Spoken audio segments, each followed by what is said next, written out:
Social post ప్రేక్షకులందరికీ నమస్కారం. ఇప్పుడేంటంటే నిన్న జరిగిన ఒక మేజర్ ఇష్యూ అయితే ఏదైతే ఉందో బ్రేకింగ్ న్యూస్ అనుకోవాలి. అల్లు అర్జున్ యొక్క అరెస్టు, తర్వాత కస్టడీలో తీసుకోవడము, మళ్ళీ చెంచులగూడ జైలుకి పంపించడము, హైకోర్టులో పిటిషన్ వేయడం అంతా ఫాస్ట్‌గా ఒక విధంగా చెప్పాలంటే ఒక 12, 13 అవర్స్‌లో జరిగిపోయింది. సో, జనాలందరికీ కూడా ఎందుకు ఇంత ఫాస్ట్‌గా జరిగింది?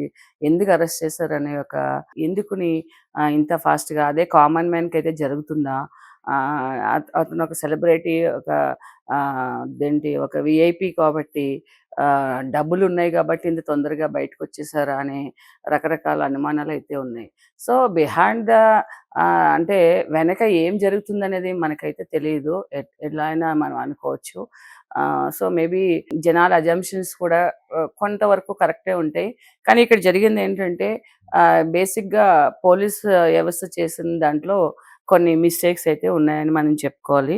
సో, ఎవరికి తోచిన విధంగా ఆళ్ళు చెప్తారు గానీ, ఇక్కడ జరిగిందేంటంటే ఏదైతే కల్పబుల్ హోమిసైడ్ 118 అనేసేసి తర్వాత 105 బిఎన్ఎస్ సెక్షన్స్ వేశారో, ఆ సెక్షన్స్ అయితే మాత్రం ఈ కేసులో అల్లు అర్జున్‌కి అట్రాక్ట్ కావు. ఎందుకనంటే కల్పబుల్ హోమిసైడ్ అంటే ఏంటంటే ఇంటెన్షనల్‌గా ప్లాన్ చేసి ఒక వ్యక్తిని ఉద్దేశపూర్వకంగా మర్డర్ చేయడం అనేది ఉంటది. అది ఒక యాక్సిడెంటల్ డెత్. అంటే యాక్సిడెంటల్‌గా ఎవరు ఎక్స్‌పెక్ట్ చేయకోకుండా జరిగిన ఒక ఇష్యూ.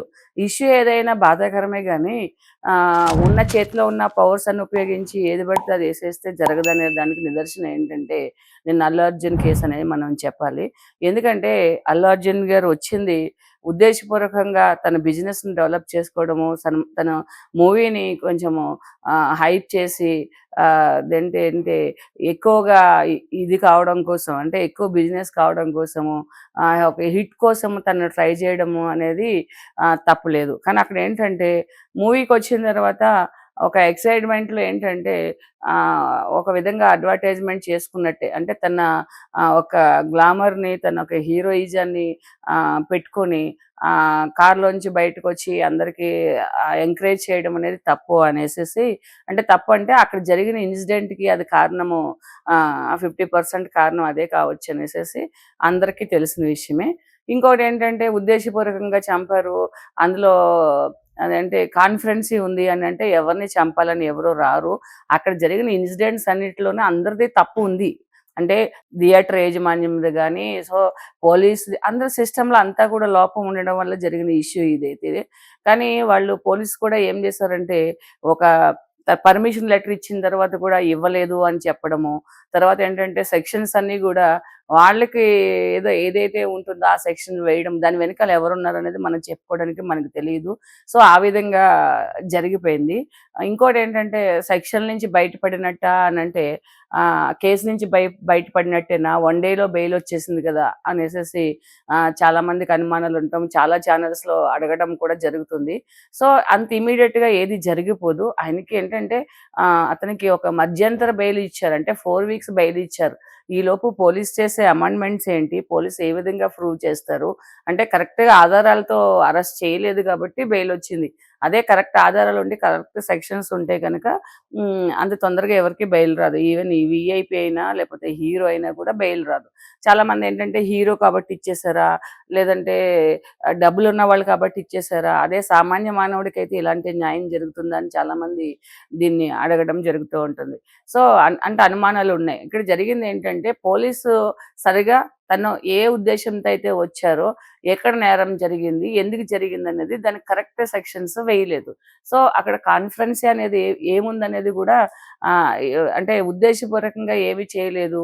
అంటే ఎవరినో చంపేద్దామని రాలేదు. అక్కడ గొడవ చేద్దామని రాలేదు. ఓన్లీ పర్పస్ ఆఫ్ తన మూవీని హిట్ చేసుకోవడం కోసము, తన గ్లామర్‌ని యూజ్ చేసుకొని అదేంటి మూవీని ఇంకా కొంచెం ముందుకు తీసుకెళ్ళి కలెక్షన్స్ ఎక్కువ రావడం కోసం చేసుండే ప్రయత్నం కావచ్చు. అంటే ఎవరి బిజినెస్‌లో వాళ్ళు అది చేసుకునే రైట్ అయితే వాళ్ళకుంటుంది.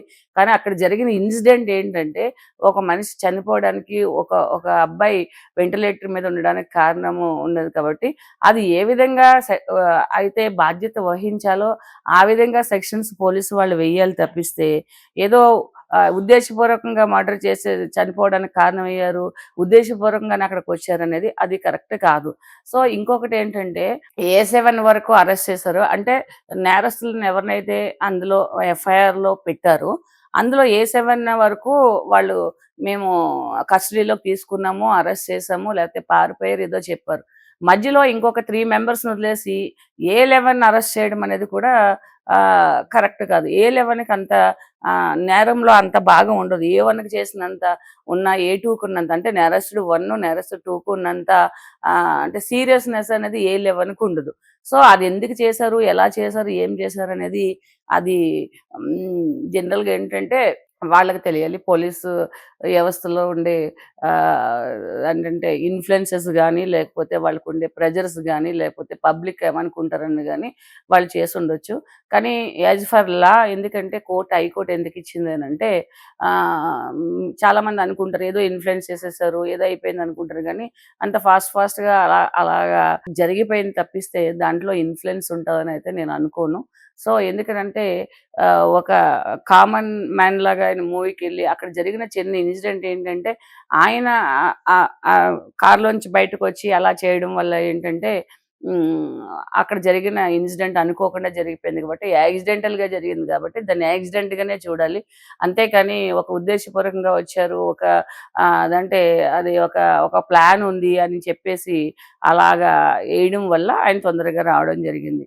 ఇంకొకటేంటంటే అన్యాయం అనేది ఏ రకంగా ఉంటది అనే దానికేంటంటే నిదర్శనం అనేది ఈ ఈ కేసులో జరిగే కొన్ని విషయాలని మనం తీసుకోవచ్చనమాట.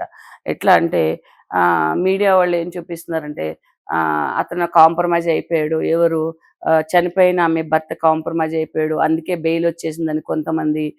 తర్వాత వీఐపీ కాబట్టి సేమ్ డే ఇచ్చేసారని కొంతమంది.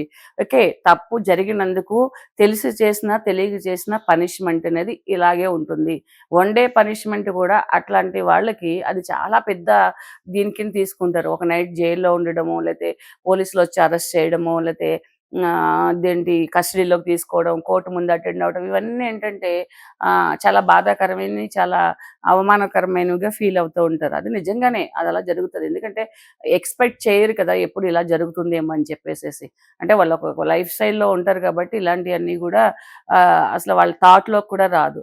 కానీ ఎవరైనా ఆలోచించవలసింది ఏంటంటే ఈ ఈ ఈ రోజుల్లో ఇలాంటి సిట్యుయేషన్స్ ఉన్నాయి గాబట్టి జాగ్రత్తగా ప్లాన్ చేసుకొని దానికి సంబంధించిన మెజర్స్ అన్నీ తీసుకొని, సేఫ్టీ మెజర్స్ అన్నీ తీసుకొని ఏదైనా చేయడం అనేది బావుంటుంది. ఏదో అల్లు అర్జున్ ఒక రోజులో బయటకొచ్చేసాడు కాబట్టి ఎవరెలా చేసినా ఇలాగే చేస్తారనడం అనేది అది జరిగే విషయం గాదు. ఇంకొకటేంటంటే ఈ సెక్షన్‌లోంచి బయటకొచ్చేసారా, ఈ రోజుతో ఈ కేస్ అయిపోయిందనంటే, ఈ రోజుతో ఈ కేస్ ఏం అవ్వదు. ఎందుకంటే మళ్ళీ దీనికి ఫర్దర్ ఇన్వెస్టిగేషన్ ఉంటది. ఈ సెక్షన్స్ ఏమన్నా అట్రాక్ట్ అయితాయా కాదా, మళ్ళీ సెక్షన్స్ ఏమన్నా మార్చాలా అనేసి పోలీసు వాళ్ళు వాళ్ళకి ఎవరైతే పీపీ ఉంటారో పోలీస్ సిస్టమ్ హోమ్ డిపార్ట్మెంట్ తరపున ఒక అడ్వకేట్ ఉంటారు కాబట్టి అపాయింట్ చేయబడిన స్టేట్ చేత అపాయింట్ చేయబడిన అడ్వకేట్ ఉంటారు కాబట్టి అడ్వకేట్‌ని మళ్ళీ కనుక్కొని సెక్షన్స్ ఆల్టరేషన్ చేయాలా? లేకపోతే ఇదే సెక్షన్‌లో అవ్వాలా? ఏంటనేది పోలీస్ తీసుకునే నిర్ణయం అవుతది. తర్వాత ఏంటంటే ఈ 4 వీక్స్‌లో ఏం జరుగుతది? వీళ్ళు క్వాష్‌కెళ్తే ఎఫ్ఐఆర్ క్వాష్ అయితదా?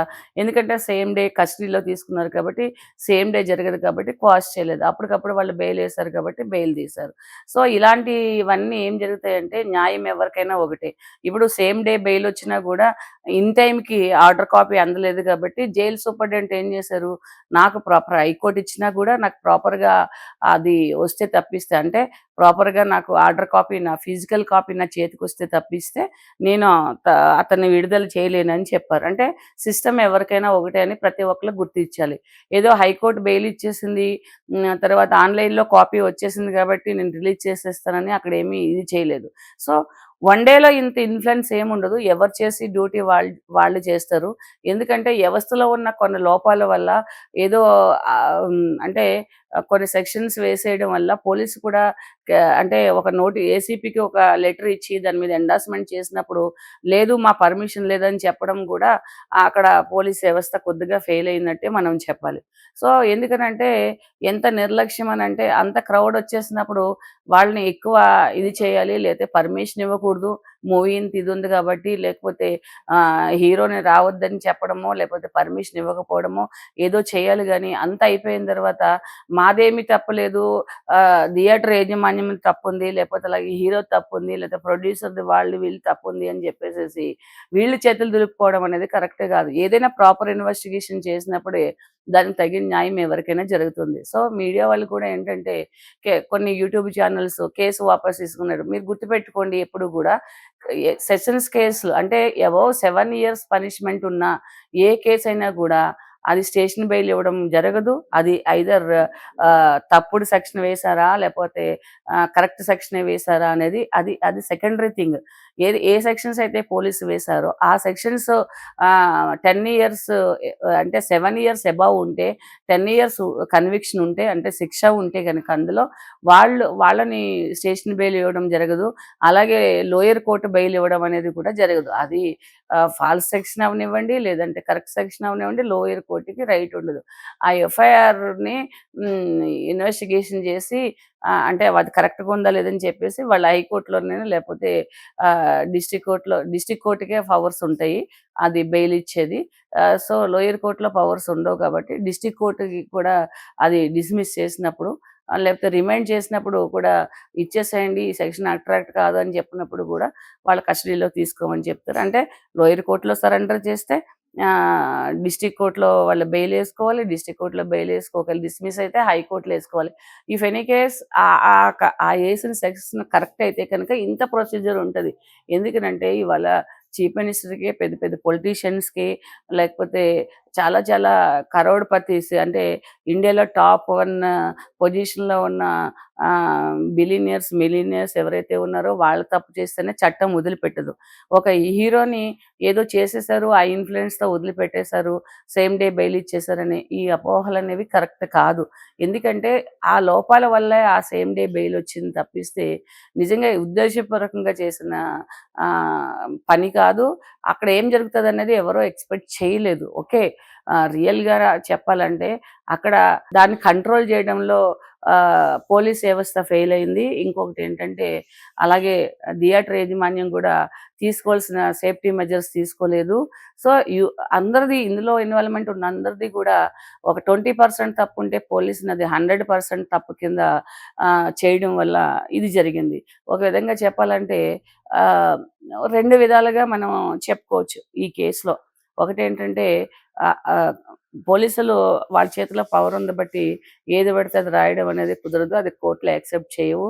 అలా చేసిన దగ్గర నిజంగానే విక్టిమ్స్ ఎవరైతే ఉన్నారో నేరస్తులు విక్టిమ్‌గా ఉన్నప్పుడు వాళ్ళకి న్యాయం జరుగుతుంది.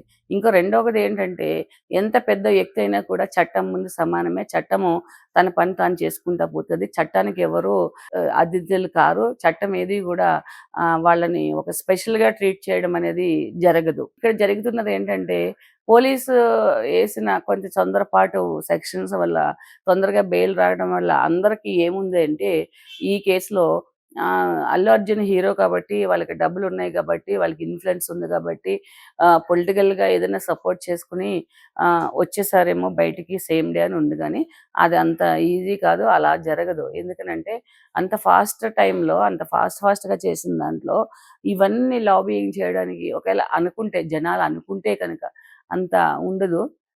సో, కరెక్ట్‌గా ఆర్గ్యుమెంట్ చేశారు. కరెక్ట్‌గా దాన్ని కోర్ట్‌కి దాంట్లో ఉన్న లొసుగులు చూపించారు కాబట్టి, ఆ లొసుగులన్నిటిని కూడా పరిగణనలోకి తీసుకొని ఈ సెక్షన్స్ ఈ ఈ ఈ స్పీడ్‌గా చేసిన ఈ విధానము ఈ స్ ఈ కో ఈ కో ఈ కేస్‌లో వర్తించదు అని చెప్పేసేసి 4 వీక్స్ బెయిల్ ఇవ్వడం జరిగింది. అందులో కూడా మధ్యంతర బెయిల్ అంటారు దీన్ని.